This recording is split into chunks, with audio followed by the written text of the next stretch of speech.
फाल्गुन मास का पावन आरंभ, महादेव की विशेष कृपा क्यों बरसती है। डे 1 भक्तों, जब सृष्टि में ऋतुएं बदलती हैं, जब प्रकृति मुस्कुराने लगती है, जब वायु में भक्ति की सुगंध घुल जाती है, तब आता है फाल्गुन मास। जैसे प्रकृति मां पार्वती के विवाह के लिए सज रही हो, पलाश के लाल फूल और शीतल पवन महादेव के आगमन की पदचाप सुना रहे हैं। वही मास जिसे स्वयं महादेव अत्यंत प्रिय मानते हैं, वही मास जिसमें की गई भक्ति सामान्य नहीं रहती, बल्कि मोक्ष का द्वार बन जाती है। आज से हम फाल्गुन मास की एक पावन श्रृंखला आरंभ कर रहे हैं, जिसमें प्रतिदिन महादेव की कृपा के नए नए रहस्य खुलेंगे। फाल्गुन मास का आध्यात्मिक अर्थ भक्तों, फाल्गुन केवल एक महीना नहीं है, यह आत्मा के जागरण का काल है। शास्त्र कहते हैं, फाल्गुने शिवस्मरणम सहस्र यज्ञ फलप्रदम, अर्थात फाल्गुन में किया गया एक बार का शिवस्मरण 1000 यज्ञों के फल के समान होता है। भक्तों, फाल्गुन का चंद्रमा मन को शीतलता देता है। जिनका मन अशांत रहता है, उनके लिए इस मास में शिव की शरण में जाना साक्षात शांति का अनुभव करना है। इस मास में अहंकार पिघलता है, मन शुद्ध होता है और आत्मा शिव की ओर स्वतः खिंचने लगती है। महादेव को फाल्गुन क्यों प्रिय है? भक्तों, एक गूढ़ रहस्य सुनिए।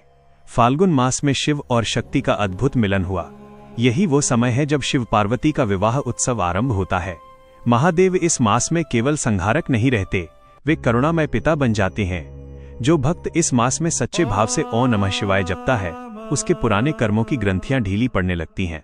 याद रखिए, फाल्गुन की ये वायु रिक्त नहीं है, इसमें शिव शक्ति के मिलन की गूंज है। इस मास में की गई भक्ति का फल।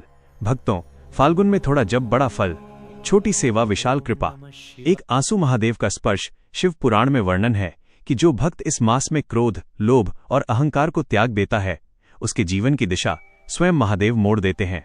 महादेव से ये मत कहिए कि आपकी समस्या कितनी बड़ी है, अपनी समस्या को बताइए कि आपके महादेव कितने बड़े हैं।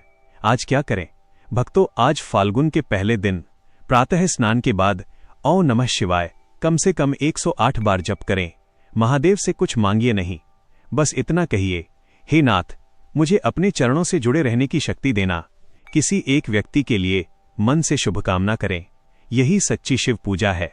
भक्तों, ये तो केवल फाल्गुन मास का आरंभ है। आने वाले दिनों में हम जानेंगे महाशिवरात्रि का गुप्त रहस्य, शिव पार्वती विवाह की कथा, होली का आध्यात्मिक अर्थ और वो भक्ति जो जीवन बदल देती है।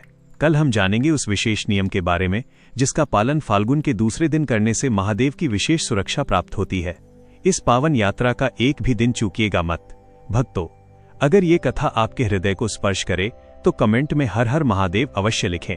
वीडियो को लाइक करें, चैनल को सब्सक्राइब करें और इसे अन्य शिव भक्तों तक पहुंचाएं ताकि महादेव की कृपा सब पर बरसे। हर हर महादेव।